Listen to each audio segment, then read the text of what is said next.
We'll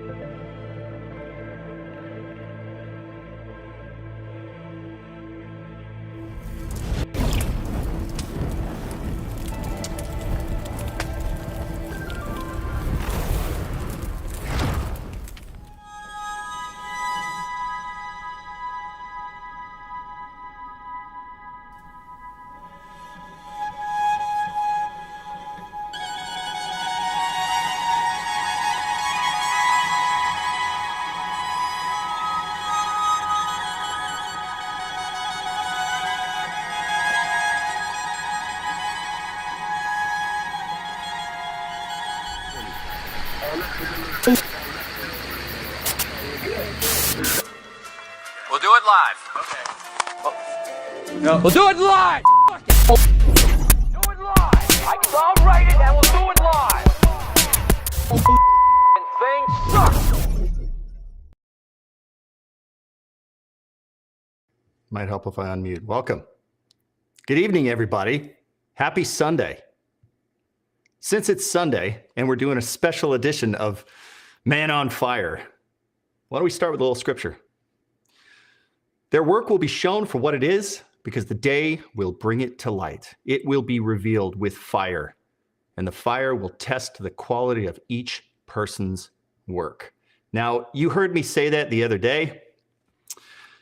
You see me post it on Twitter. Now, why am I picking that particular part of the good book? Well, there's a reason. Fire will test the quality of each person's work. Now, there's an obvious direct analogy here with the stuff that we talk about, but there's also another level, and that's character. Fire will test the quality of each person's character. We've seen that over the last few days, where when we have a national tragedy, it reveals everybody's character, how bad it is, how strong it is. And as it pertains to California and wildfires, the governor's work and also his departments for which he's accountable, their work is tested by fire. Now, the Palisades and Altadena were tested by fire. How did they do? How was the quality of the work in Topanga State Park? Well, you can already tell by how fire tested it what happened. Everything got destroyed. So we already know that the quality of Gavin Newsom's work is very low because it was tested. But I don't think people really understand just how bad it really is. So I aim to do that today. Now, we have some very significant updates with the Palisades Fire lawsuit. There was a status conference hearing, and there's a lot of new information. There's a reorganization of the entire lawsuit structure, and nobody's covered it. I don't know why, like me sitting here in Tennessee, I have to do this. But no one seems to be interested in covering probably the most monumental lawsuit, not only in the history of wildfire, but as it pertains to the state itself. There are going to be lasting consequences for the political establishment in California. So this lawsuit is so much bigger than I think people are really understanding. And there's some movement on this. So we're going to cover that. We're also going to show you why it is that people like myself and Spencer go after Gavin Newsom so hard. It is not just a political thing. I can assure you that. It is pretty universal that Gavin Newsom is it's very disliked, especially amongst Californians who've had to, they've had his work tested with fire repeatedly. And he has, bar none, the worst record on wildfire in the history of human civilization. There's never been anybody worse. He is a singularly transformative figure in terms of destroying the most precious part of our entire country, which is California. So I'm going to lay it out. It's all in black and white, guys. So I'm going to show you just how good the case is for the victims in this lawsuit. Before that, let's go to what happened recently with the most recent status conference. The great Alexander Robertson, who is the lead attorney for the primary case in that Palisades fire. Now, what they're talking about is moving this towards a master case, okay? We've got a serious issue here in that you have thousands of people who are involved in this lawsuit. Now, Alexander is a great dude. He was actually supposed to be retiring. Okay. He's got a very solid track record with dealing with these kinds of lawsuits with California wildfires. He's very experienced. He understands fire on a level that maybe some people might not appreciate. He's got a lot of on-the-ground experience with wildfire. So he is as well suited to handle this as anybody. But beyond that, he understands what the victims are going through. And he opened in, and by the way, he only got this status conference, which was going to be pushed off till the end of the year. And he was the one who convinced the judge to have this sooner because he was trying to stress the importance of it. I want to show you this opening. The plaintiffs are most interested in moving this case forward at pace. We have 10,000 people that are out of a home, kids dislocated from their schools. We want to move this case forward. This is something that I've been trying to remind everybody. This was something that I brought up multiple times in DC, and so did Spencer Pratt. Just to ensure that as we move forward with these congressional investigations, that what doesn't get lost is that we have families who are totally displaced. Their burn rate with their cash is astronomical because they all have to live somewhere. They are nowhere near getting rebuilt, and they're nowhere near getting made whole, right? This lawsuit is going to take a long time, and we're going to show just how long as we pick through this. So he's stressing the importance that we get restitution as soon as possible, as soon as possible. This is a massive case. This needs to be treated like with the sense of urgency that it demands. The allegations against them. This is against the LA County Waterworks District. So there have been new defendants that have been added to the lawsuit. We've initially focused on the state of California. We've initially focused on LADWP, which is by proxy Los Angeles City. That's Karen Bass. There's also been a focus on not just the water, but the electricity. But this was a large fire. It crossed multiple jurisdictions. So we now have multiple water agencies involved, and there was some tomfoolery that we're just now learning about. So this is new. One of the additional defendants that we want to bring in is LA County Waterworks District. Their service territory is the unincorporated LA County area, basically from Topanga Canyon to the Malibu City limits. The allegations against them is that the pumps stopped working because the emergency backup generators had the electrical wiring and PVC conduit that was run on top of the ground for some unexplained reason. And so, predictably, when the fire approached, the heat melted these conduits and the wires, and the pumps stopped working. My goodness, dude. How are you putting your conduit above ground in a fire zone that burns routinely? So people lost water. And keep in mind, the Malibu portion of the fire got hurt really badly on day two. Day two. Big problem. Now, in addition to that, there's another water district that's being named as a defendant in this case. Now, remember, okay, defendant is the person who's being accused of wrongdoing and is going to be on the hook for restitution. Now, I'm not a lawyer, and I'm going to keep re-emphasizing this as we go through, but my dad is Jewish, so technically my birth certificate counts as a law degree. That's how it works.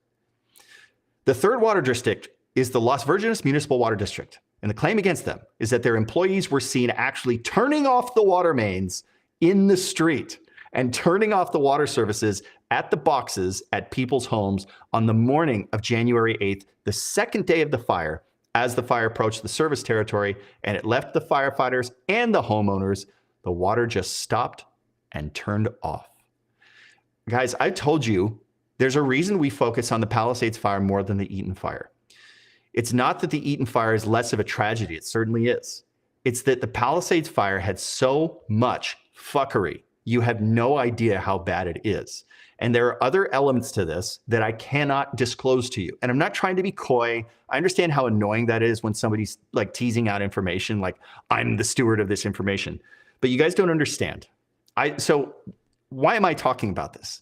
It's not just because I have a mustache. It's because I spent 6 years filming embedded with Hot Shots, filming my documentary, Hot Shot, which is now the #1 rated firefighter film of all time.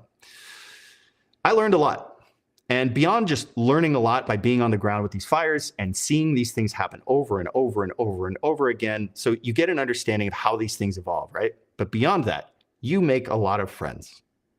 And those friends tell you a lot of things. And when you learn some of these things need to be brought to the attention of senators. Okay? And in order for these things to be adjudicated properly, I can't be just spouting it off on a live stream. There's a process that needs to be followed. So I'm definitely not trying to be coy. I'm trying to be responsible. Okay? And it's more important to me that the appropriate legal action ensues instead of me just getting clicks on the internet. So I'm not trying to be a jerk, but you are going to learn some things. It may take some time, just how bad this fire was and just how much the responsibility falls on a certain person we will be discussing. On top of this, we also have some other things that are happening in the background. What did I just say? We're waiting for the release of the ATF report, the cause and origin, the official investigation report as to the cause of this fire, which we have heard may be as soon as the next few weeks. Just says soon in the submission. I don't know what that means. Yeah, none of us have any guarantees of when it's going to be, but we have heard rumblings that the report was completed. It said Main Justice in Washington, D.C. being reviewed. So we don't know when it's going to come out. Now, we've talked about the ATF report. It is done. It's been completed for some time. Okay? We know what it says. Spencer knows what it says. The problem is, because there's potential criminal liability in this case, the ATF report has been submitted to the Department of Justice. Now, once that happens, it triggers essentially like a Star Wars type vault wall that comes up, where now nobody is allowed to discuss it because it's part of an ongoing investigation of the Department of Justice. So now this ATF report, which was supposed to come out over a month ago, is now hermetically sealed at the Department of Justice. And it's up to their discretion to decide when they're going to release it. And accordingly, Karen Bass, with her independent investigation, decided she was going to take advantage of that and not release her investigation because she doesn't have to, right? And the same with Gavin Newsom. So they're all delaying the release of their independent investigations because that ATF report is walled off. And it is creating a problem for this lawsuit because you have this process called demurrers. And so the city and the state, they're trying to get things thrown out, right?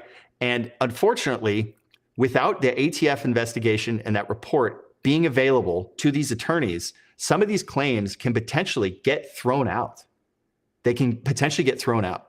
They need the backstop of this federal report in black and white, in ink, that they can show the court like, hey man, this isn't just our theory of how the fire started. This is what ATF has determined, okay? This is very important that this thing comes out. Again, what I heard in DC, what Spencer heard in DC, is it should come out next week, or at least they might make it available to the attorneys. We'll see. Now, when you've got these proceedings, all the attorneys are communicating. There's no surprises here. So the city, the state, all the other defendants, like the water municipalities, they all know what the arguments are from the plaintiffs. And the plaintiffs, you know, the attorneys like Alexander Robertson, they know what the arguments are going to be from the city and the state. They've anticipated all these. They've prepared for them. So they're only putting forth their best arguments. Now, they said, at the present time, we've already seen their opposition. We know that they are going to say the reservoir was for purposes other than fighting fires. The water was to be used by humans, and we don't believe that's accurate. And we have a right to prove that. So we'd like to open up discovery on a limited basis against the city. Now, this is interesting. There's an issue here. They don't have discovery yet. They have to get through a certain amount of procedural steps in order for the court to open up discovery. That's where the attorneys get a chance to look at everything that the city has, at least as it pertains to these topics, as it pertains to the fires. Discovery is so critical. Whenever you hear people talk about lawsuits, they talk about the discovery phase. This is super important. This is where you get your most critical information, the stuff that is not for public view, the stuff that they're trying to keep walled off. This is where you get access to it. This is really important. Now, the thing is, we already know the reservoir was not just for drinking water. The city has argued, the city of Los Angeles has argued that this idea that we're holding them accountable for having both Palisades reservoirs empty, which hampered the firefighting effort. We've talked about this multiple times. The San Ynez Reservoir is not a dip site. It is a covered reservoir. It is a helispot. So they have these cisterns underground where they have a pumping system where helicopters land at the reservoir on a concrete pad in front of the reservoir. They connect to hoses and then they pump them full of water. And it's actually faster, if not the exact same amount of time as dipping, because they don't have to hover. They just land, and then the pumping goes just as quickly as the pumping would if they were siphoning with their hose coming out of the dip site. The fact that that reservoir was empty meant that the helicopters had to fly 6, 7, sometimes 9 miles away instead of just that 1 mile from the reservoir to the point of origin. Because of that, you have much less water coming on that fire during the initial attack. That is the most critical time. Because of that, the fire exploded. Okay? But what they're arguing is, well, dude, you can't hold us liable for that because this is for drinking water. This isn't for firefighting purposes. It's not true. It's actually said explicitly when the city underwent this project back in the 60s, in the late 60s, and I think it came online in 1970. This thing was for firefighting purposes. So, of course, yes, municipal water supply, but also firefighting purposes. That's why they built a helispot there. Dude, the city's cooked. The claim against the state is that they allowed the fire to burn on their land for a week and escape their property. My reading of the appellate case law is that there are some competing cases on that. There's one very good for the plaintiff, and one the state argues it's very good for it. And Your Honor will be making that big decision. Now, what are they talking about? What are they talking about? This is what we're going to get into. Now, what we're dealing with right now is legal theories. Okay? How do you assign responsibility for this fire? Now, we know what caused it. It was caused by the Lockman fire. The Lockman fire was a fire that occurred because of a firework that was shot off on New Year's Eve. So that fire burned about 8 acres on overnight, December 31st, January 1.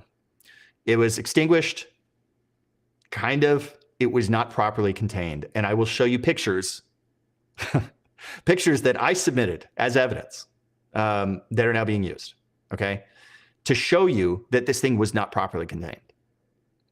This is, again, a part of the reason why they're having this conference is because so much evidence is coming in.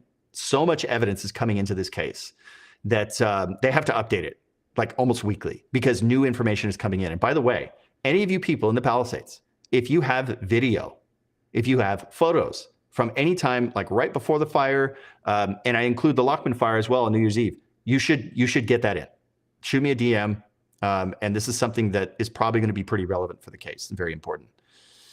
Daniel Firecopter says, reservoirs are meant for firefighting, and he is an actual fire helicopter, so he knows what he's talking about. Now, the claim against the state is the state is responsible for this fire because they created a dangerous condition on their property, which is Topanga State Park, which is where the fire started. Now, this is, you know, look, state's attorneys, the city attorneys, they're going to argue that this is a really abstract legal theory. I'm going to show you why it's not an abstract legal theory. And I'm going to show you just how strong this case is. Moving on. We're getting new information through the California Public Records Act every day, and there's new allegations that are coming out of that information. When the Grigsby amended was filed, that was Alexander Robinson's case. He was the first one to do his homework. And by the way, Grigsby is, I think he's the lead counsel for the Los Angeles Lakers. So dude, if your lead client is an attorney, man, these defendants are screwed. They're screwed. When Grigsby amended was filed, that was the information we had at the time. We have new information that would be additional allegations. They are going to be stacking this lawsuit in the coming months because, like I said, even I have submitted evidence to this case that they were not aware of. This is why it's very important that all of you residents of the Palisades, anyone who is around the Palisades and Topanga State Park in the days leading up to the fire, you should submit that. Send it to Spencer, send it to me. It's important, right? And I'm going to show you why that's really important. Beyond this, they talk about the theory of the Lockman fire, which was the fireworks fire that started on January 1st, was restarted and in fact was the proximate cause of the Palisades fire. It raises some serious liability questions for the state of California. It is a pressing theory that really needs to be explored and fully fleshed out in this litigation. Now, the ATF report goes over this, and they have information on this that would be very relevant. So it's very important the ATF puts that out.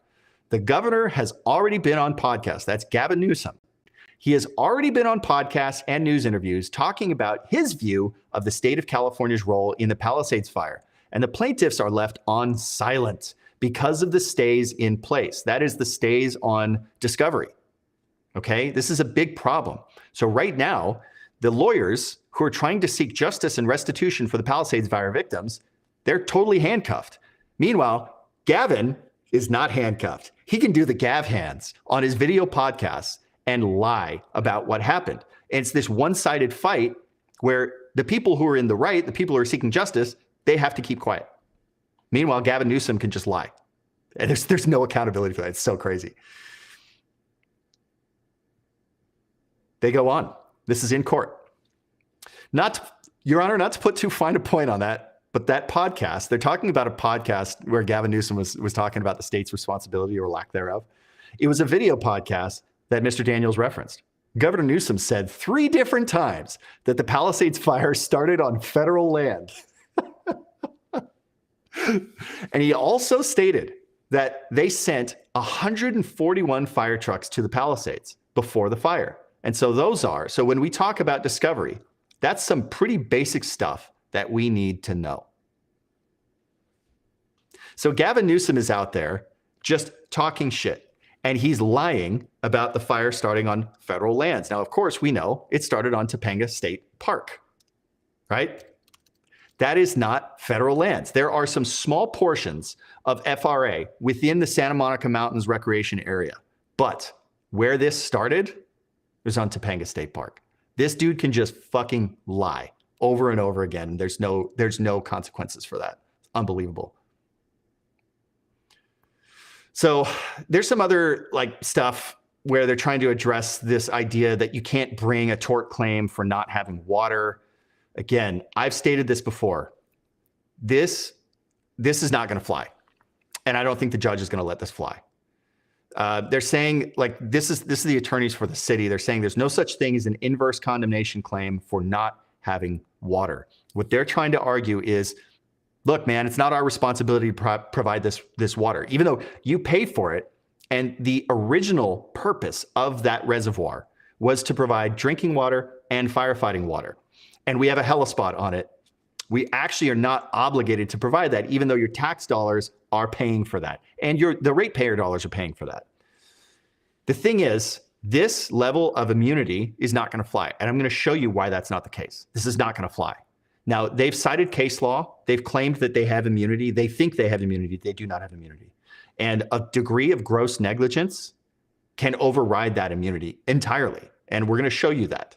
Okay? Trust me. Beyond that, guys, I don't think this is going to go well. I don't think this is going to go well for the city. I don't think it's going to go well for the state. And we're going to discuss that. Now, moving on to Spencer Pratt. Just as a little aside, before we get into the state's responsibility here and Gavin's responsibility, I just want to touch on something.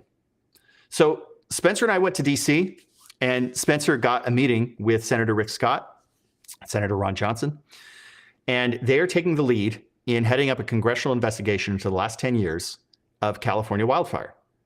Now, we talked about our last stream. Gavin Newsom does not pay for wildfires in California.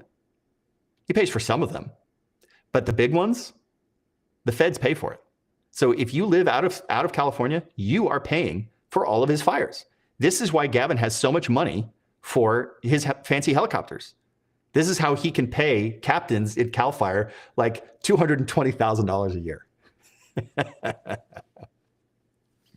It's because he doesn't have to pay for the fires.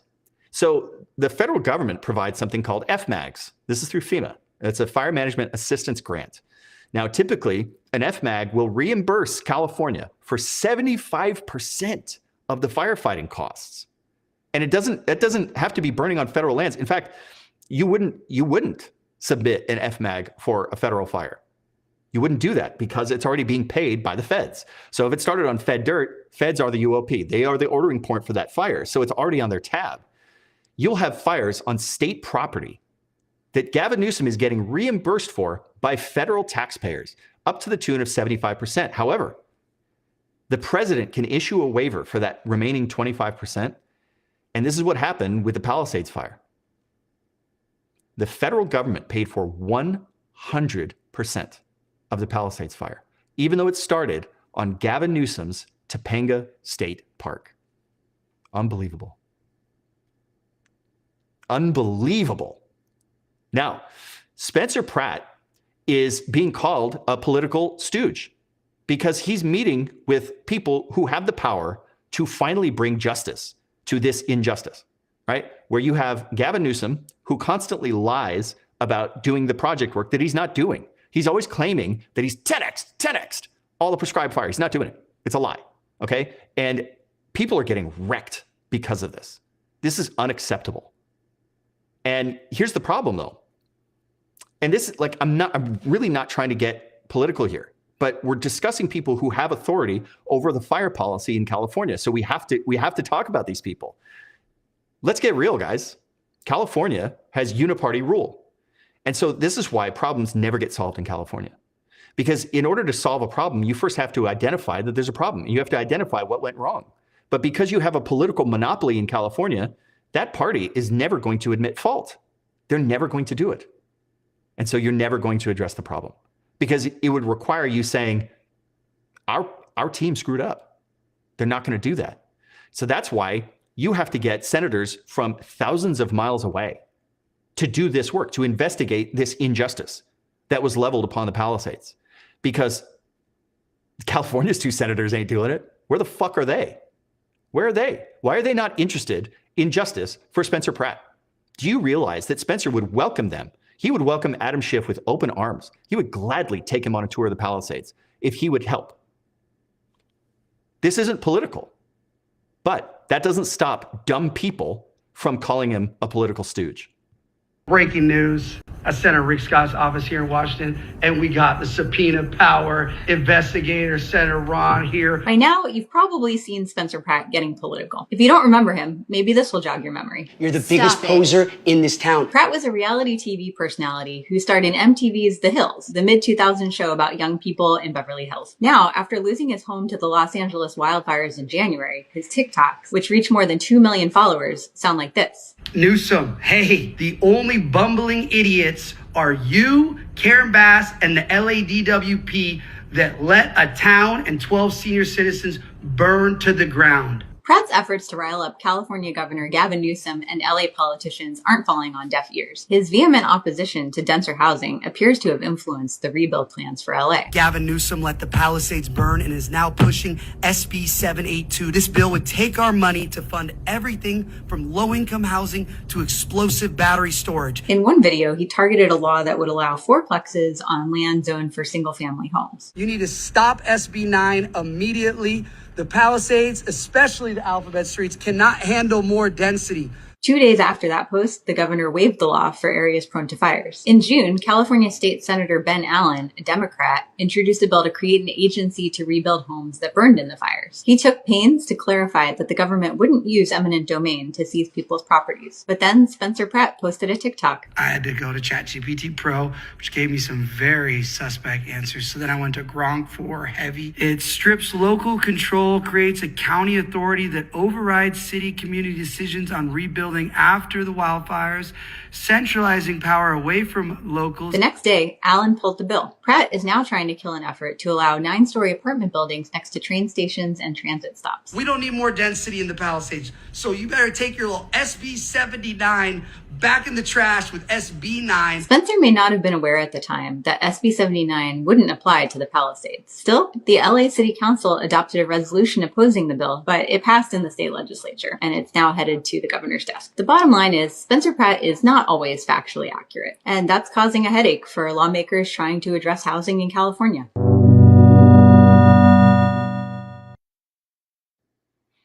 Breaking news. I sent Rick Scott's office here.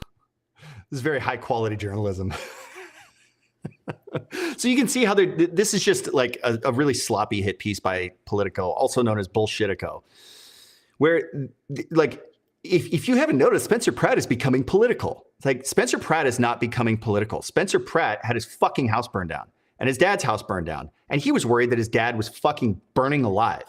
Okay. There was a period of time for like 2 hours where Spencer didn't hear from his dad. and he thought he was dead. So Spencer Pratt and all of his neighbors are fucking pissed, especially once they started realizing that this fire never had to happen. Okay. And so he's petitioning his government for restitution the best way that he knows how. And he's trying to stop all these vultures with their weird, like, commie housing projects, trying to shove that in the back door in, like, on top of all these fire victims.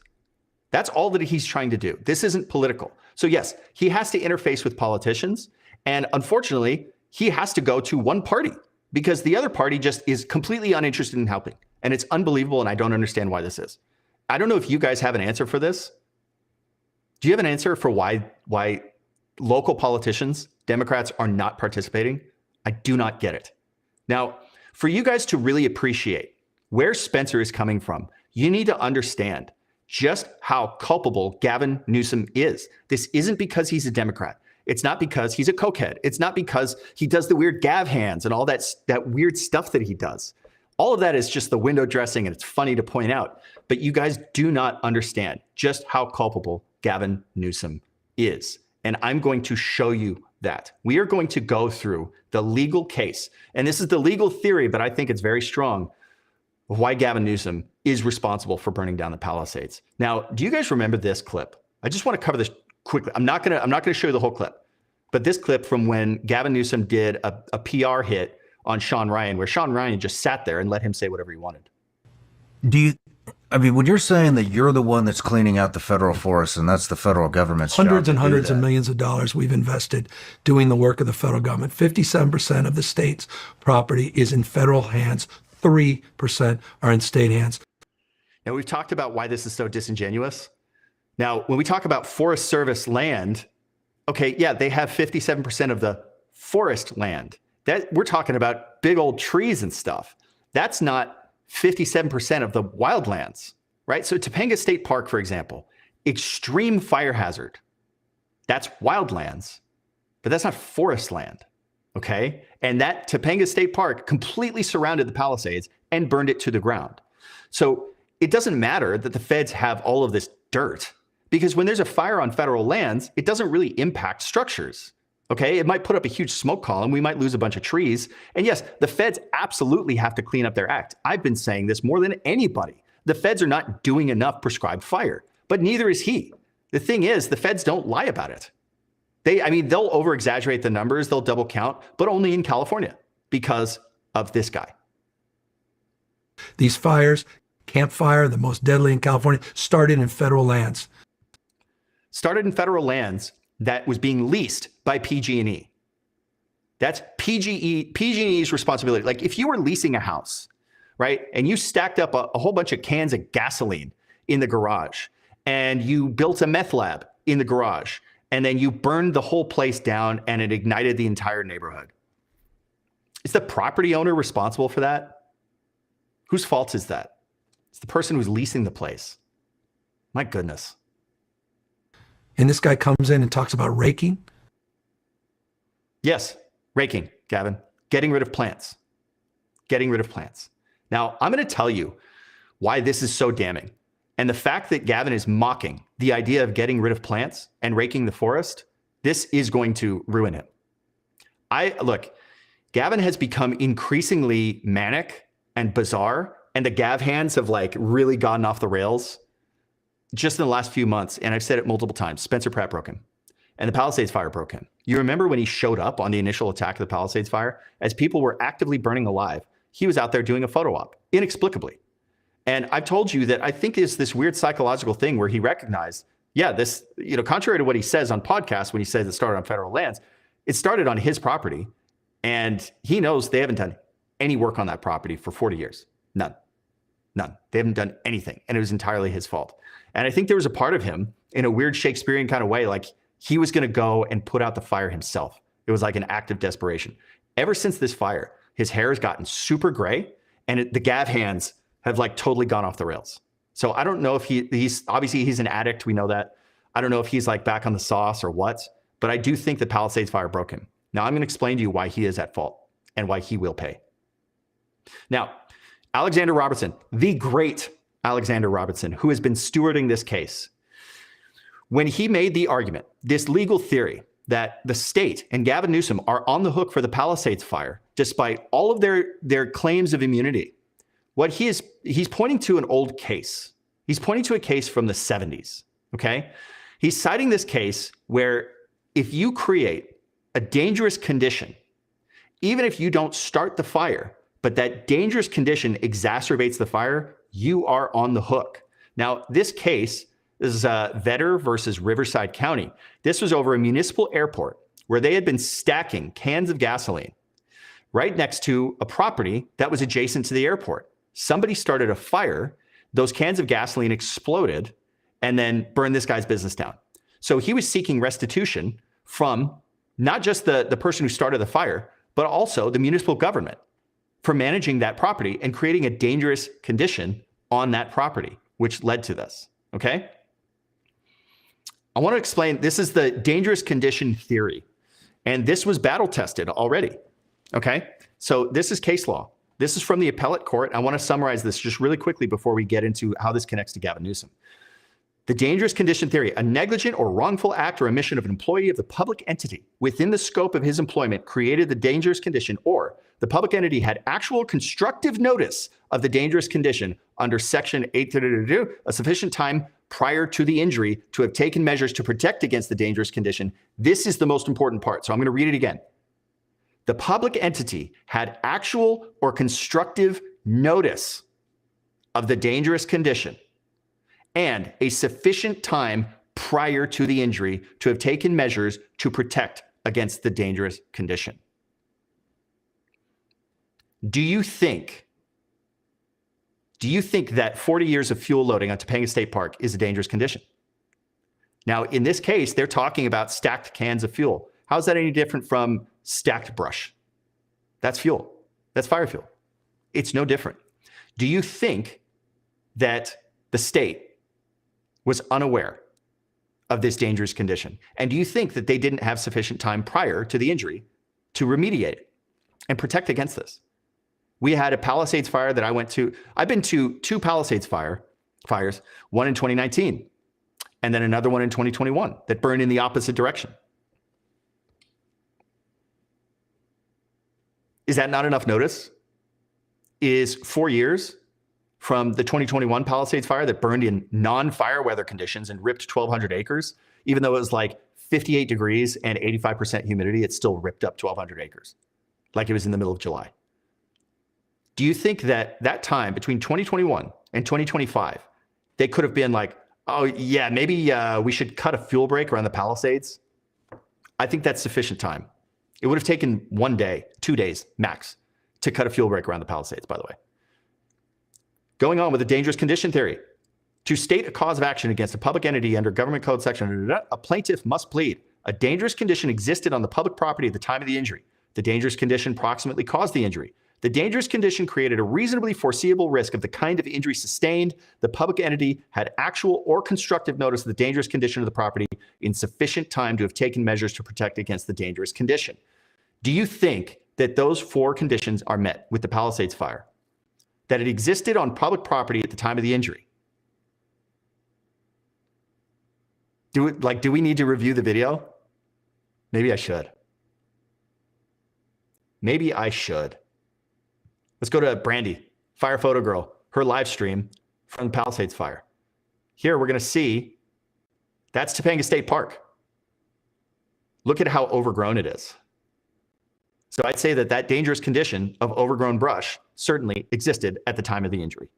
Okay, so that's been met. Dude, and it's like right up against the heels of this neighborhood. Let's move on. One who negligently stores gasoline and other highly combustible chemicals on his property or knowingly permits such negligent storage may be liable to others for a fire incurred loss, even though the fire was actually started by the negligent conduct of others. If an injury is produced by the concurrent effect of 2 separate wrongful acts, each is a proximate cause of the injury. Now, the Lockman fire is what started the Palisades fire, and that was a firework. So some moron in the Palisades shot off a firework, and it started the 8-acre Lockman fire, which was quickly dealt with. It was not properly contained, it was not properly put out, and it was not properly monitored in the days leading up to that dangerous wind event. And so it rekindled, and because it wasn't properly contained, it extended into the other dangerous brush in Topanga State Park, and it burned down the Palisades. Now, this creates a confusing area of accountability. So who's accountable? Are the firefighters accountable for not properly containing the fire? Well, if they didn't follow protocol, there's got to be some accountability for that. I don't know if they should be on the hook for everything, right? Is it the person who set off the original fire? Right? Is it the person who set off the Lockman fire? Are they responsible? Well, this argument says both. This argument says both. And the thing is, the state is trying to argue that, hey, man, we didn't start the fire. It's not like the Eaton fire where it was started by power equipment. We know the source of it and they can pay. This is some dork who shot fireworks into the state park. He's not going to be able to pay. And so they're going to try to put it all on him, and then the victims are never going to be made whole. But remember, you are accountable for creating this dangerous condition, because what was that term we used before? But-fors. The lawsuit is full of but-fors, especially the demurrers. But for the condition of the state property, that firework would not cause this much destruction. So they have shared liability here. The statutes must be strictly constructed, and government immunity should not be decreed unless the legislature has clearly provided for it. They should not be applied to allow a public entity to escape responsibility for damages resulting from its failure to provide fire protection on property which it owns and manages, particularly where it has permitted a dangerous fire condition to exist on the property. In that situation, lack of fire protection is a proper factor to be considered as contributing to the existence of a dangerous condition on the property. This is key. Now, Karen Bass's attorneys argued, sorry guys, we don't have to offer you fire protection. Not our job. They have no duty to protect. And unfortunately, this is true. Even though you pay for it, they have no duty to protect. You cannot blame the city for not providing fire protection, even though you pay for it, which is crazy. But I told you, they cannot escape with their claims of immunity. And this is why, okay? I hope you guys are sticking with me on this. I know it's a little convoluted, but it's going to get so much worse, guys. It's going to get so much worse. They should not be applied to allow a public entity to escape responsibility for damages resulting from its failure to provide fire protection on property which it owns and manages, particularly where it has permitted a dangerous fire condition to exist. So now, all things being equal, yeah, you cannot sue the city for not getting their firefighters there on time, right? Because look, if you've read the firefighter's manual, you understand in the IRPG, there's actually protocols that would tell firefighters not to go into a certain area, let the fire front burn through because it's unsafe. There's not enough, defensible space. They actually are supposed to wait it out, let the fire front burn through, and then go in when it's safe and try to see if they can do it, right? So this is why those immunities exist. And I totally understand it. I think it's fair, and we shouldn't be putting firefighters on trial for this kind of stuff.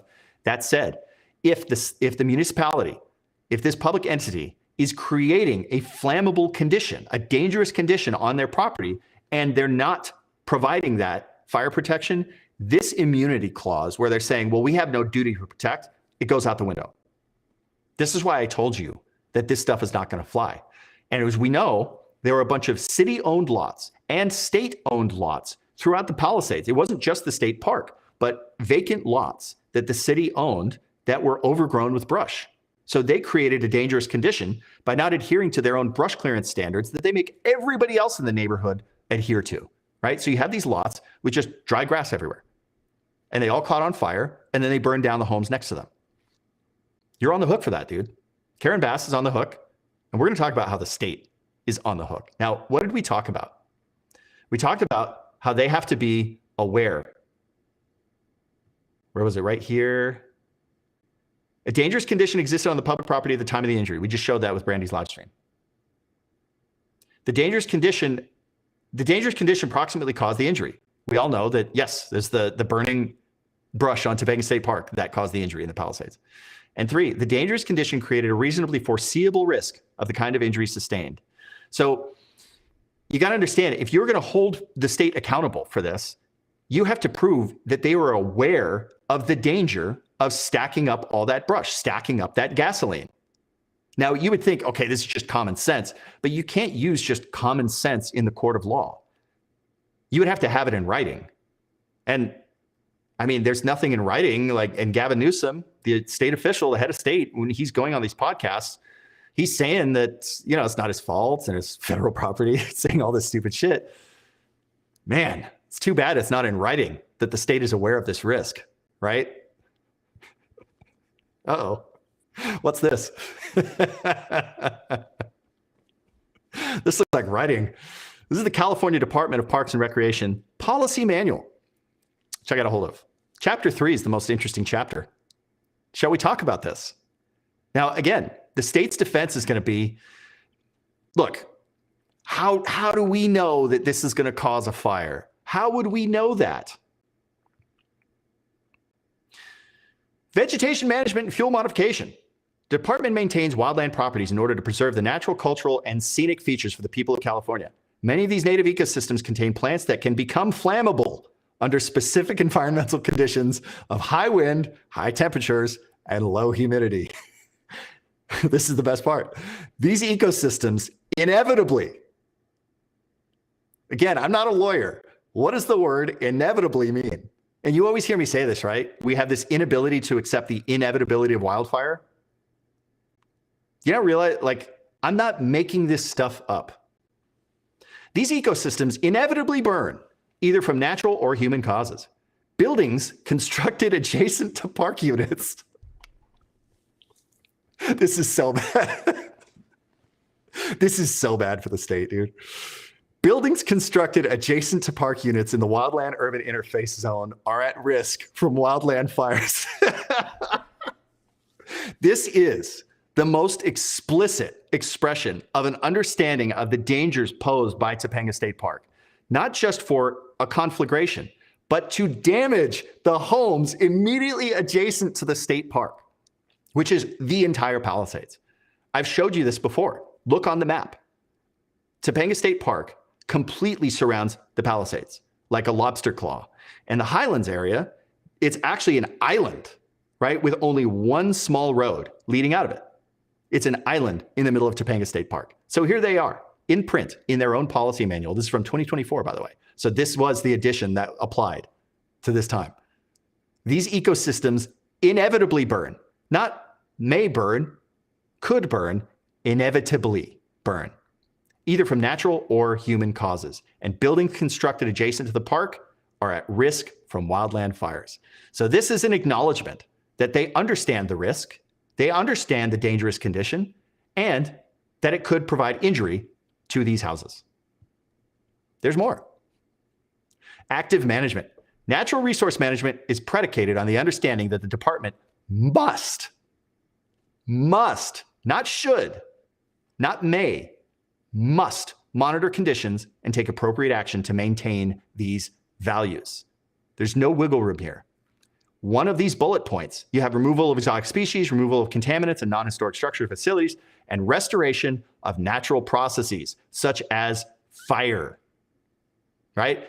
By suppressing fire, I've told you the damage done by suppressing fires, this is a natural ecological event. It is nature's cleaning crew. It is necessary for the landscape.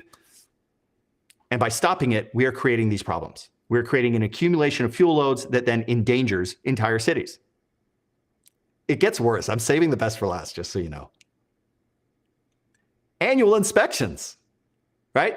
So they might say, well, look, how are we supposed to know? Yes, these fuels do cause fires, and yes, they are threatening the homes around, but it's like, we didn't know it was that bad over there. It's a huge park. How are we supposed to know this? Annual inspections of resources. Annual resource inspection is a foundational activity in maintaining resources. I love this language because there's no wiggle room. Foundational activity in maintaining resources. The purpose of inspections is to have a current familiarity with the condition of resources and to cut off damage factors before they cause significant loss or develop into costly problems. This is a foundational activity in the California Topanga State Park. to cut off these problems before they become costly problems, before they cause significant loss. You guys starting to get this picture? Do you like? I want to just pause and point out, this is why it frustrates me, aside from it just being unfair and kind of goblinish, to accuse a fire victim of being political when he's just trying to seek restitution for damage that shouldn't have been done. I know I'm really hard on Gavin Newsom, and I'm always assuring you that it's not political, but I understand how it might be a little confusing because I'm so brutal to the guy. Again, you don't understand all the things that I'm aware of and what the Senate is now aware of. And if you were, you would understand why I despise this guy and why I hang so much around his neck. But the crazy thing is, his own department's policy manual is hanging this on his neck. This is the state, in no uncertain terms, taking full responsibility for this fire. It couldn't be any clearer. And it gets worse, guys, because there is no wiggle room for them to squirt out of this. Like, they don't understand fuel loading. They don't understand the need for prescribed fire. They weren't necessarily aware how bad it was on that side of the park. Dude, they have annual inspections. Annual inspections. This doesn't happen overnight. This accumulation of fuels, this occurred over 4 decades. Okay? So that's 40 annual inspections. And they just missed the fucking 15-foot tall manzanita growing up right against people's properties. Really? You guys believe that? Daniel Firecopter says, someone's at fault for starting an 8-acre fire, and whoever did patrol the fire did not contain it. 100% is at fault. I'm going to show you some pictures, by the way. Sequoia Grove says, Palisades Highlands should have never been developed, period. Team Plant right there. It's Team Plant versus Team Human. I'm sorry, but Sequoia, I do not accept this. Because remember the Silverado fire? We've shown that you can have communities withstand 80-mile-per-hour winds, which did not exist on the Palisades fire, on the Palisades, right? You had some gusts over in Malibu. But on the Palisades, they never saw 80-mile-per-hour winds. They never saw 50-mile-per-hour winds. Most of the winds were under 30 miles per hour, okay? But the Silverado fire proved in Orchard Hills that when you cut a fuel break around a community, you can save that community from being impacted by fire. So I'm sorry, I do not accept this idea that we cannot live here. We can't. I'm so fucking sick and tired of you people ignoring the reality that fuel breaks fucking work. Getting rid of fuel loading works. Do you know how I know this? Take it from Gavin Newsom's policy manual itself. Fuel management and prescribed burning, activities involving the application of fire to park ecosystems and selective thinning in sensitive or prohibitive burning areas to maintain natural fuel loads. That work was not getting done. This is Gavin Newsom's department stating explicitly the need for fuel management, including prescribed burning and thinning in sensitive or prohibitive burning areas to maintain natural fuel loads. They didn't do it. This is why the Highlands burned down, not because it exists. I am so sick of this argument. I am so fucking sick of Team Plant. Assholes like this, who are so concerned about the fucking milk vetch plant, that neighborhood behind him burned down because he stopped bulldozers from doing necessary work to mitigate the wildfire risk because of this fucking plant. And guess what happened? Every one of these plants burned down. Anyway, I've seen some of the comments on the neighborhood app or like Nextdoor or something from Palisades residents themselves, bitching about this investigation into the Palisades fire because they're on the blue team and they don't want it to hurt Gavin Newsom's chance at re-election. And they're talking about how we can't do prescribed fire because you need chaparral for erosion and it's not supposed to burn and all that other stuff. And it's like, yeah, this is important for erosion control, 100%. But guys, guess what? It all burned up. And the state park itself is telling you this is inevitable. This idea that, well, we can't do prescribed fire because then we're going to have soil erosion. Everything burned up. Do you have soil erosion? No. Do you know why? It's because the roots don't burn. Do you know why there's all this regrowth in the Palisades right now? These are not obligate cedars. Not every component of the chaparral ecosystem is an obligate cedar. They resprout. from the root ball. So you already had fire push through there. Why are you not worried about erosion now? And do you realize how much lower intensity prescribed fire is? You would not destroy the roots. I am so sick of Team Plant. It's this suicidal empathy that permeates California. Guys, I love plants too. But if you don't get rid of some of them, all of them burn. It's really that simple. On that note, habitat restoration policy. It is the policy of the department to restore habitat and native animal populations that have been negatively affected by past land use in the parks. Habitats can be manipulated to restore a disturbed or altered natural habitat or to recreate or simulate a natural habitat element or process. An example is using prescribed fire to maintain natural ecosystem processes or to manage the habitat of a sensitive species where natural fires can no longer be permitted to occur. We put out every fire, it is destroying our environment. This is why I get so mad at Team Plant. If you actually care about the plants, you need this stuff. Removal of established populations of exotic plants. Abiotic processes, such as fire occurrence, frequency and intensity, erosion and sedimentation, hydrological regimes, nutrient dynamics, and light availability. So what they're saying is exotic plant species will be managed up to and including eradication if control is prudent and feasible and the exotic species has a deleterious impact on abiotic processes such as fire occurrence. So it is a part of their policy to get rid of plants if they pose a fire risk. Could it be any more clear their responsibilities in this regard? Anyone? There's one road out of the Palisades Highlands. Yeah, and nobody needed to use it. Nobody needed to evacuate the highlands. Do you understand this? We've talked about this multiple times. We need to rethink evacuations. Nobody needed to evacuate the highlands. I've been there. I've been on so many of these fires. And I'm just wearing a brush shirt. And I'm getting all that. You've seen some of my footage from these fires, guys. You saw Brandy's live stream. Do you think we have some special magical powers that make us fireproof? You do not understand how these fires go down. Now, I wouldn't want to be in Topanga State Park, but on the streets of the highlands, abso-fucking-lutely. I would stay there all night with the entire neighborhood burning around me. I've done that before. It's not what you think. This isn't the movies. It's not some tidal wave of fire that washes over the entire area. And I have been an advocate for not evacuating in most circumstances. Most people, when you look at their neighborhoods, should shelter in place. And this is precisely an area where I would shelter in place. 100%. Steve Carrion says, never knew some fuel loading is what drives flame lengths. Simple. And Steve is a firefighter. I think he understands what he's talking about. And when it comes to determining flame lengths, by the way, there's a simple rule of thumb. Multiply the height of that fuel by 3 feet. Obviously, if there's slope, that's going to complicate things. But if you have a 3-foot tall piece of brush, you can expect 9-foot flame lengths off of that thing under certain conditions. And that's a good way to understand how far away you need to move plants away from your structure so they're not impacted. Times 3. So obviously, if you have 12-foot manzanita, it's 36-foot tall flame lengths. And you had that like right up against homes around the Palisades.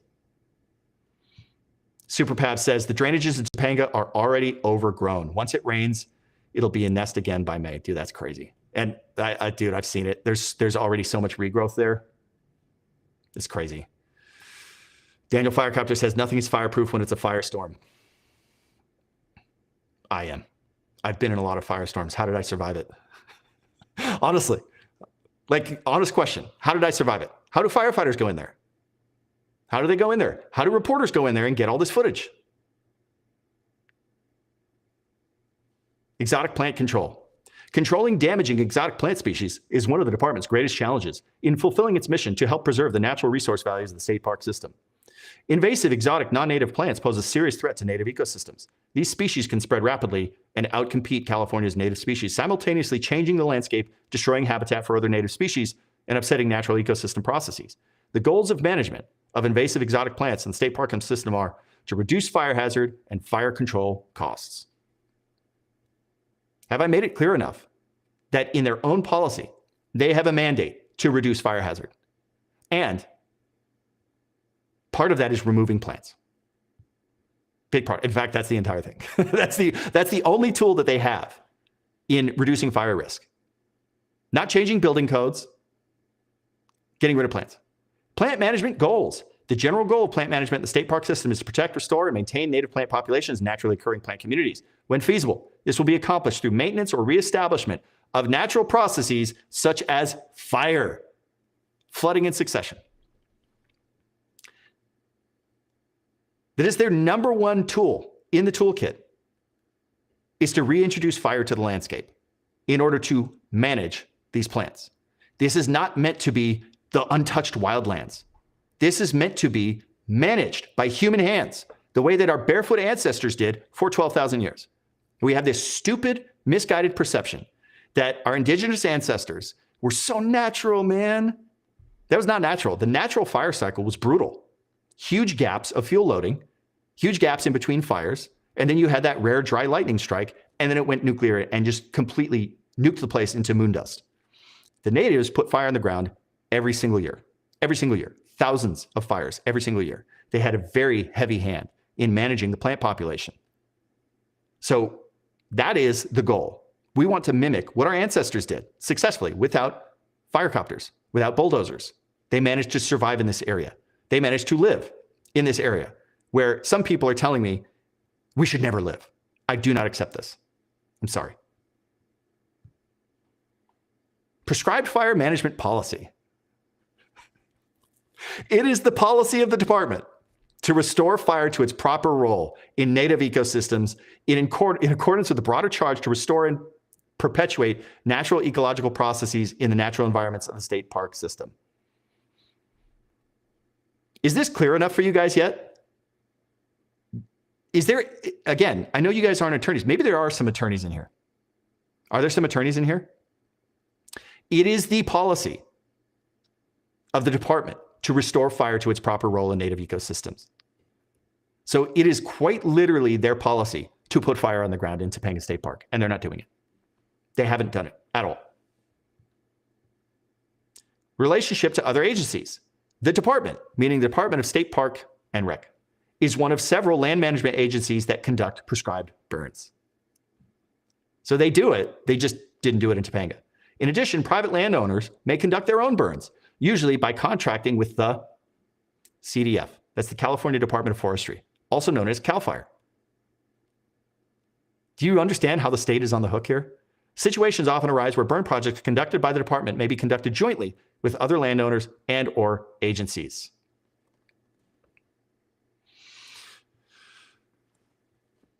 The flammable vegetation and fuel modification policy. Here are the conditions whereby they are okay to get rid of plants.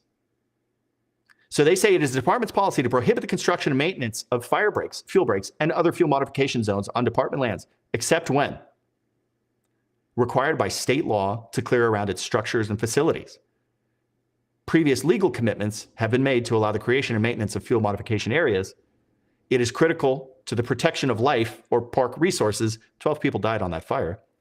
Park vegetation 130 horizontal feet from a non-department habitable structure is capable of generating sufficient radiant convective heat when burning under red flag warning conditions to ignite the habitable structure.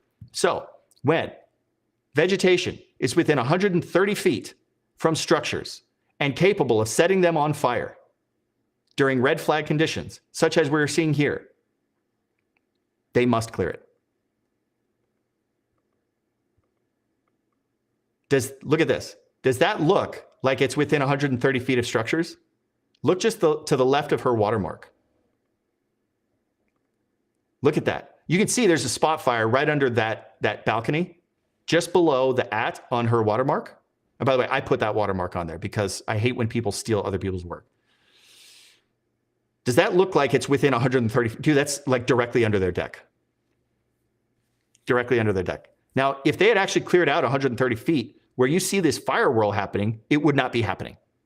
Do you understand this? If they had cleared out 130 horizontal feet from away from these structures, this fire whirl is not even happening. And you'll notice that as we come through this neighborhood, these structures are not on fire yet. Nothing's on fire here. It's all kosher. And that fire is already within 130 feet. So if they had actually gone by their policy manual and cleared out 130 feet of brush around these structures, we would have nothing happening, because nothing is happening right now. And the fire has already got, what, within like 30 feet? What would you guys say based on this? When we're looking at it, look at that, dude. This is tough. I'm trying to find that spot. Look at that, dude. If they just cleared that hill, the fire stops there. This is my retort to everybody who tells me, oh, we shouldn't live there. Like, guys, we can live there. My barefoot ancestors lived here for 12,000 years. I think we can figure it out. It's absurd. Now, we talked about the Lockman fire.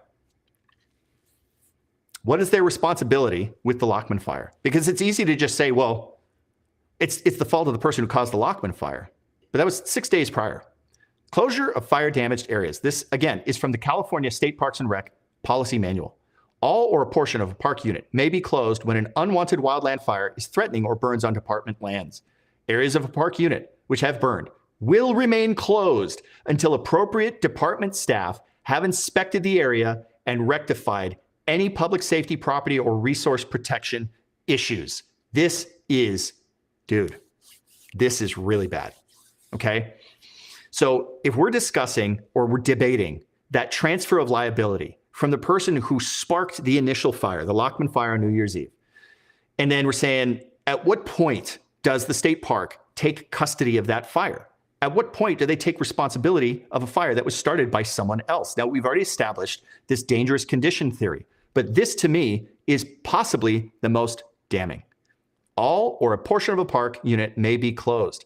Areas of a park unit which have burned will remain closed until appropriate department staff have inspected the areas and rectified any public safety, property, or resource protection issues. So what they're saying is, after a wildland fire has occurred, they take the football. They are taking the baton. It's now on us, and nobody is allowed up there until department staff has appropriately rectified any public safety issue or property or resource protection issues. So it's what they're saying is this area is going to stay closed. The Lockman fire burn area is going to stay closed until we can assure it's not going to threaten those structures down there and there's no public safety risk. Does this look closed to you? This is New Year's Day. Have you guys seen these photos? The attorneys have. The court has. Does this look closed to you? This is a group of Chinese tourists who just walked right up to the Lockman fire. There's still hose lays up there. Does this look like the appropriate resources have come up to inspect and ensure for public safety? These people could step into an ash pit and burn their foot off. They could trip, put their hands into an ash pit, and lose their hands. It happens all the time. So like a hotshot will go and take a piss somewhere, take off his gloves, or they don't wear their gloves anyway. And then they'll trip and try to catch themselves, and then their hands go into an ash pit that's like baking like a pig at a luau, and they lose all the skin on their hands. It's horrific. So clearly, the state park has completely abandoned its obligations. Look at this picture. This one's really important. I want you guys to study this picture. I'm going to put a full screen so you can see it a little better. There you go. I want you guys to study this picture. And I want you to tell me what stands out to you. Beyond just the Chinese tourists traipsing through an active fire zone that the state park has not followed their policy on. And again, we're talking about their policy manual because this is what assigns accountability for an agency, right? This is what matters, is did you follow protocols? Did you follow policy? That's what determines whether or not they're at fault. But look at this image. Don't just focus on the tourists traipsing through this active zone. I'm going to give you some time to study this image and tell me if you noticed what I noticed when I first saw this picture. Daniel Firecopter says they're walking around with a bunch that has heat in it still. Yes, this absolutely still has a bunch of heat, especially like if you look at this manzanita over on the left, that root ball is still smoldering very hot underneath. Okay, so the root ball has still got some fire in it, and it's just baking. And the soil is kind of acting like an oven, the same way you would cook a pig at a luau underground. The same thing happens here. Sequoia Grove says the vegetation going over the hose. Bingo. Bingo. Nailed it. Outstanding. Outstanding work. This is not a contained fire. You have unburned vegetation crossing over into the burned area. This is not a properly contained fire. This is not a properly contained fire. This is why we know, there's one of the, actually there's other reasons, but this is why we know that a rekindle started the fire, because it was not properly contained. It was not properly contained. There are other protocols that they didn't follow. So this is damning. This is evidence in the case. And you guys ready for the best part? You guys ready for the best part? This is from Gavin Newsom's manual for Topanga State Park. The department's goal is to prevent all unplanned human-caused fires on its lands. Given that some unplanned fires will occur, not may, but will, both lightning-caused and human-caused, it becomes the department's responsibility to protect human life and to minimize damage to park facilities and resources from wildfires and from all suppression activities. Management actions for wildland fires on department lands involve pre-fire planning, fuel management, public safety measures, fire control support, post-fire evaluation, and rehabilitation. Is this clear enough? They're saying it is their response. They are claiming responsibility for this. So this isn't just some lawyer. This is not some fucking ambulance chasing thing where they're saying, oh, well, you know, our client slipped and it's your fault. The department itself, in ink, in their own manual, is taking responsibility for the Palisades fire. And it doesn't matter that the Lockman fire was started by fireworks, because they're taking responsibility for it. Read this again. The department's responsibility to protect human life and to minimize damage to park facilities and resources from wildfires and from all suppression activities. This is the most important part. Management actions for wildland fires and department lands involve pre-fire planning. Wasn't done. Fuel vegetation management. Not done. Public safety measures. Fire control support, and post-fire evaluation and rehabilitation. What did we just look at? They had 6 days post the Lockman fire for their evaluation and rehabilitation. Did they do it? Did they do it?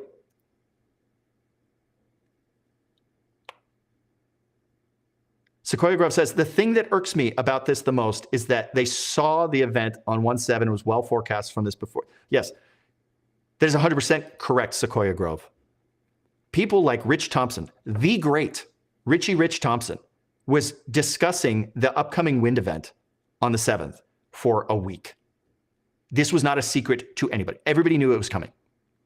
Everybody knew it was coming. We have historic rekindle fires that were absolutely devastating, like the Oakland Hills fire. That was a rekindle. The Maui fire, the Lahaina fire, that was a rekindle, right? They had a fire rekindle. They thought it was out, and then it blew out. So we have this not only in California's memory, but in recent memory. Rekindles are a thing. They had 6 days following the Lockman fire to get in there what they take responsibility for, which is post-fire evaluation and rehabilitation. Did they do it? Clearly not sufficiently. Unless there was another cause for that fire. Unless there was another cause for that fire other than a rekindle of a fire they had 6 days to rehab. 6 days. And they didn't do it. You can see it for yourself. Sequoia Grove nailed it. You have unburned fuel bending into the fire zone. You also have no clear line. Look like deeper into this photo. Where's the fire line? Where's the hand line? Where's that scrape around this unburned fuel? It looks like it's sitting in the black. And it's totally connected to an ocean of unburned fuel. So if you have any smoldering roots here, like, dude, the base of this chaparral is it's scorched? What if it's still smoldering internally? It is completely connected to the rest of the brush. There is no solid containment line, and you have unburned fuel sticking out into the burn zone. They had 6 days. They take full responsibility to protect human life. Do you understand this? They're saying because fire is inevitable, it becomes the department, meaning Gavin Newsom's Department of Parks and Rec, their responsibility to protect human life. It's their responsibility to support fire. It's their responsibility to do pre-fire planning. It's their responsibility to do fuel management. Did they do it?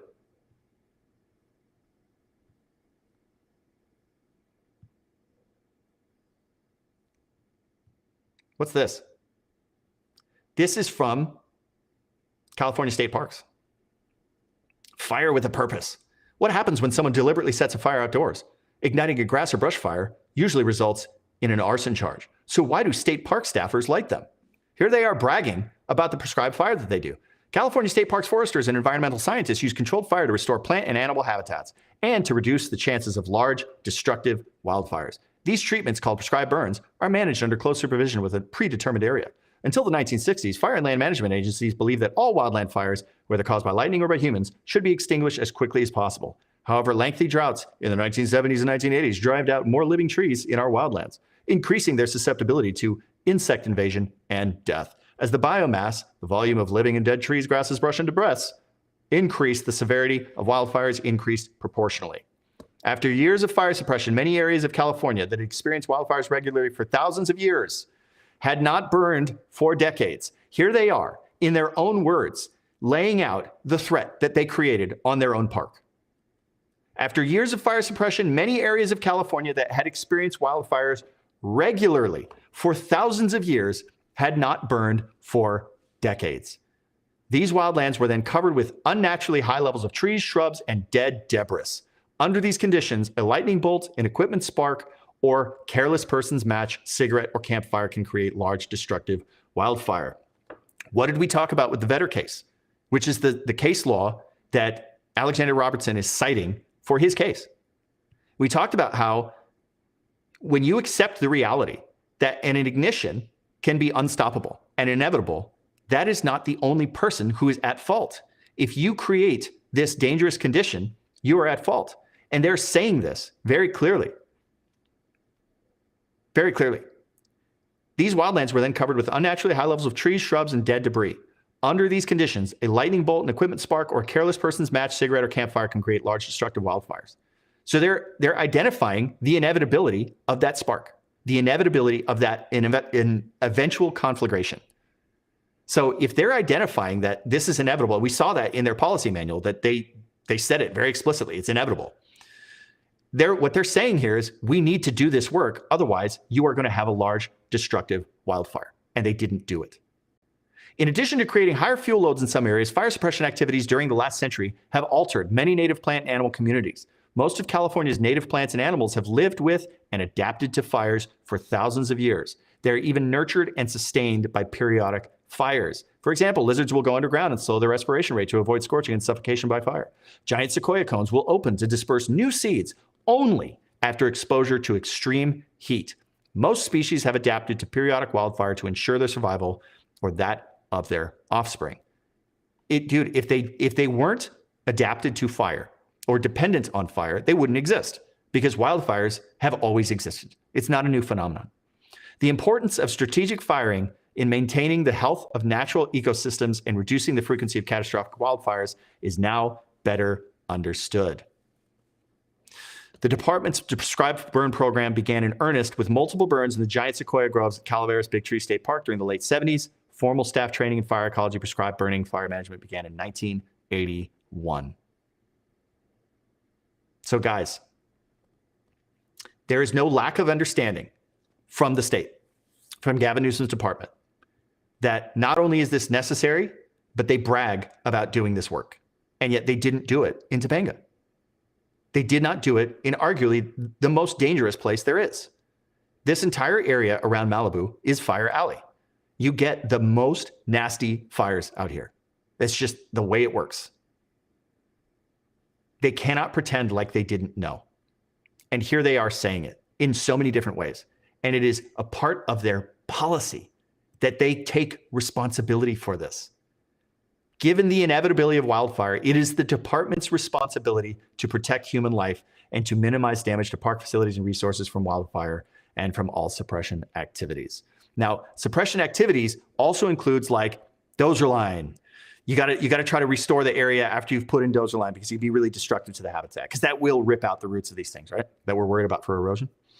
So you do have to worry about dozer line also channeling water and creating erosion, stuff like that.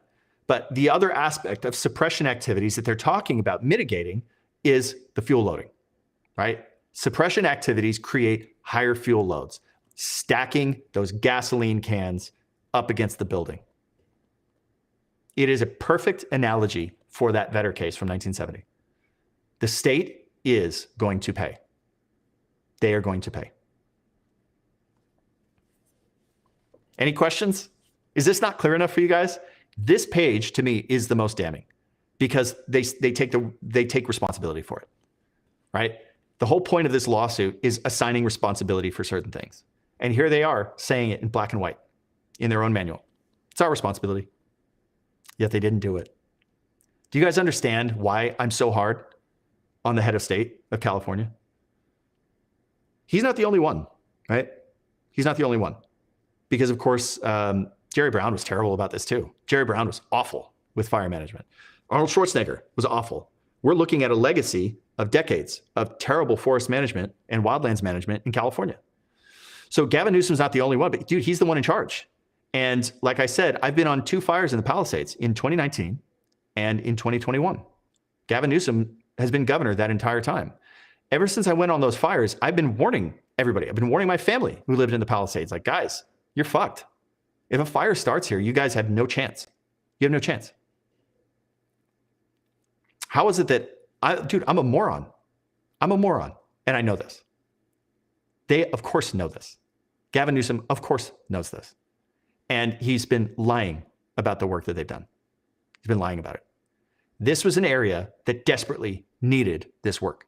And the rest of Topanga State Park still desperately needs it, by the way. And look, it looks like we got some rain coming in California in the next week or so. I've talked about multiple times how this season ain't it. This definitely not it. You know, I think we squeezed all the juice out of this year that we're going to get. And so I think you're going to have an early end to fire season. But you have to be on guard because October, November is typically when you get the really bad Santa Ana winds around the Topanga State Park area and Malibu. A lot of it's already burned, but Topanga, guys, dude, if you guys get an ignition to the north of you or inland from you, it could be really, really, really bad. Really bad. So this work needs to get done. Dude, Gavin Newsom is on the hook for this. It couldn't be more clear. I think this is a very strong case. Truth heals. Broughton's milk fetch was becoming endangered because the seeds need fire to germinate. Dude, this stuff is maddening.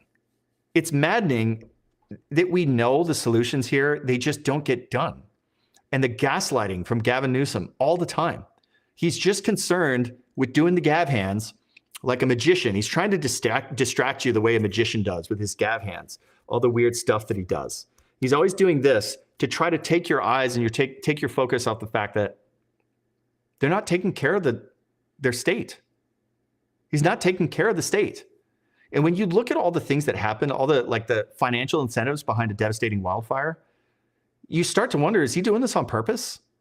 Now, I don't like to think that way. You guys know how I feel about like the conspiracy stuff. I think that evil is a lot more banal than we ever want to give credit for. But you have to wonder, since it's so simple, these solutions are so simple. And the policy manual of the department that caused this fire, it should have precluded this from ever happening. They know better, and yet they're not doing it. Why not? Why not? Why are we not asking this question? Why do we have to rely on fucking a senator from Florida to ask this question of the governor of California? Why? Why aren't the local leaders doing this? Why is Kevin Kiley the only person speaking out about this? I don't get it. And I know you guys are probably thinking, oh, you dumb simpleton, you don't understand partisan politics. I understand that, but like, isn't there any humanity left in these people? where just the humanity and that sense of responsibility for stewarding the lands of your constituents would supersede your petty political bullshit? Just fix the problem. I don't get it. Sue Thompson says a 3-day heat wave coming in NorCal. That could be bad. I don't know. The season, nothing's really biting. Nothing's really biting. Super Pav. I've hiked every trail in Topanga since 2016. It was overdue back then. Never seen any crews. And Super Pav, you're not imagining that, because I've looked back at the they have a viewer that shows the work that they've been doing, all the project work. They haven't done anything. So the only project work that's gotten done on Topanga is they're clearing out just a little bit along the trails. So all they're doing is keeping the trails clear so people can walk through them. That's not fire mitigation. Now, coincidentally, that maybe that tiny bit of extra clearance could provide an anchor point for something. Maybe they can run a hose lay through there, but realistically, that's not doing anything. It's not doing anything. So anyway, I just wanted to share that with you guys, especially in light of the fact that I know that Spencer's getting, dude, it's one thing to have crazy comments on the internet, but to have Politico doing this hit piece, it's so unfair. If you guys actually spent time around Spencer, you would understand. And so I'm trying to provide that insight without necessarily, disclosing all of our personal interactions. But, I hope that I've established that I try to be fair. I try to just give you guys the truth, even though sometimes I swear a little bit. Spencer is just trying to take care of his community. Like, I can't convey this more clearly. The dude really genuinely cares in a way that I wish that the politicians actually cared. He's not political. Like, have you ever seen political posts from the guy? And yeah, he's branching into the housing bills in the California Senate because it's going to impact his neighborhood. He wants his neighborhood to look the way that he remembers it growing up in this place. And for those of us who grew up around the Palisades, it's a magical place and we want it back. It's really that simple. And yet all of these people, because he's attacking their sacred cows, just because they're accountable for the simple fact that their own policy manual makes them responsible. It says right here, Gavin Newsom's own work product here says that he is responsible for this. This is a state department and he is the head of state. And that department is taking responsibility to protect human life and minimize damage to park facilities and resources from wildfires. It's really that simple. This is not political. It's black and white. All right. Daniel Firecopter says, the more rain, the more fuels. The less rain with a bunch of heat, wind, low humidity will get bigger fires. Dude, we've had some very significant rains in California over the last few years. So there are a lot of areas that are absolutely primed to go. Malibu Canyon itself has regrown significantly, and it is bordering on Woolsey fire levels already, just because of that rain bomb that they had for 2 straight years. The fuels conditions, they're dense, but the fuel moisture levels aren't that bad. Okay, so they're not quite there yet, but in the next few years, they could absolutely get a massive fire. So it's very important that they follow through on their policy of doing prescribed fire and selective thinning. They have to do this work. Otherwise, we're just going to keep seeing this record skip over and over and over. Christina Smith, I'm Spencer's generation. We're not paying attention to Politico. God bless. That's great. Who do you think is paying attention to Politico? Like, I always wonder, for whom is this material designed? Is this for boomers? Is Politico like boomer slop? I never read Politico. Like, they only pop up every once in a while, when they touch on stuff like this, on wildfire. And I always try to have good message discipline when I do these streams. I try to keep any political discussion strictly to wildfire, because you guys are surrounded by a billion fucking political gurus who are always like shouting their opinions on the internet like that matters. And it's so crazy watching all this back and forth. My politics, they're for my golf buddies and my wife. And everybody else, I'm going to spare you from my political opinion, because guess what? You don't need my political opinion. So when I talk about Gavin Newsom, it's because he's responsible, as is said in his own policy manual, he is responsible for this fire. And there needs to be accountability. Okay? That's all that it is. And I can assure you, that's all that it is for Spencer. This isn't some political witch hunt. I'm telling you. And I'm hoping that in the next few months, I can share with you what I have shared with the congressional investigation, because it's going to get spicy, and it gets spicier every day. Just a reminder to all you operators out there, if you have information that you believe should be investigated in California that is damaging the people of California because of mismanagement, misallocation of funds, abuse of funds, or money laundering, go ahead and forward that to me. We'll get it investigated. It's important that there's accountability, and it doesn't matter what letter is next to their name. It doesn't matter what team they're on. We need accountability for everybody. And the federal government needs to be held accountable as well, because they need to do more prescribed fire on their lands. We talked about, though, how the state does cripple them. I don't think that's the only reason that they're not doing enough prescribed fire, but it is a big reason. The California Air Resources Board needs to be blocked from blocking prescribed fire. And I think the president's executive order seeks to do this. And you may see in the next few years that the feds are actually going to override local air resource boards, and they're just going to do the prescribed fire that they need to do anyway. I think that's a good thing. I think it's a good thing, right? We need to accept the inevitability of wildfire, just like Gavin Newsom's own state park department already does. All right, guys. Whew, how long did we go? An hour and a half. That was a good one. That was a good one. Yeah, the state's cooked, city's cooked, because again, they had a bunch of city lots that were not maintained to their own brush clearance standards. And their own director of the brush clearance unit in the LAFD, he already blew the whistle on this. The state and local government, they were not doing any brush clearance. And that created a dangerous condition. And based on that dangerous condition theory that's already been battle tested in court, they will pay. Now, one other thing that came out of the status conference for the Palisades fire lawsuit. There are going to be a few status conferences along the way over the next few months, but unfortunately, we're not going to have a legitimate hearing till February. This is going to be a slow process. So you guys are going to have to be patient with the outcome of this case. I am hopeful that we'll see the ATF report, if only just to satisfy your own personal curiosity, but it will also help the case along. But I mean, technically, it doesn't need to come out for another few months.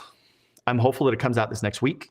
But they're basically, because there's going to be like 10,000 plaintiffs and more people are joining on, especially the more that they learn from live streams like this, the more they realize, oh yeah, there actually is severe liability on behalf of the state. And they're learning more details about other water districts doing tomfoolery. They want to join the lawsuit, and that's understandable. So you're going to see probably about 10,000 plaintiffs, which is crazy. So they've organized a master complaint, and everything's going to be basically under one big umbrella, because otherwise they're just going to be trying so many different allegations, and it's just going to be like constantly swatting flies. So, you know, they kind of wanted to orient it where they're going to group all the water utility claims like LADWP and Las Virgenes, and, you know, all these claims about empty reservoirs and, you know, them shutting off the equipment, lump that into the water tranche. And then the fuel management as it pertains to the state, put that in that tranche. And then the other things, like the power lines causing spot fires, put that into a power line tranche. But instead, what they're doing is a big master complaint, which means there's just going to be a lot of groundwork done over the next few months. And then in February, that's when we're going to learn more. But in the meantime, I continue to get tips from people. I encourage you guys to send me more tips, especially if you are an operator.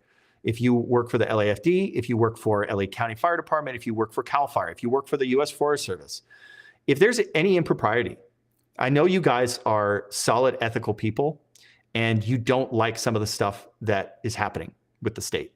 It's time to fix that. The time is now. You have a very brief window where this can get fixed. And thanks to Spencer and his dogged fight and not being politically tribal and willing to meet with Republicans, even though his community is 72% Democrat, because he's willing to do this and not be a political tribalist, action is being taken. And so if there's anything that you want to share, share it. Share it. We'll get it investigated. Justice is coming. All right, guys. Christina Smith, how can we find the lawsuit online? I'd like to read the complaint. That's a good question. I got it because I have sources. So I don't know how to search for it. But if you just search for Grigsby amended complaint, then you should be able to find it. It's public record now. Tell me if you have trouble finding it, and maybe I'll just post it on Twitter. Hit me up on Twitter, and maybe I'll just post the PDF that I have. All right, guys, remember, in this dystopian world of negligent governors and AI, the only way to prove that you're human is to stop doing Gav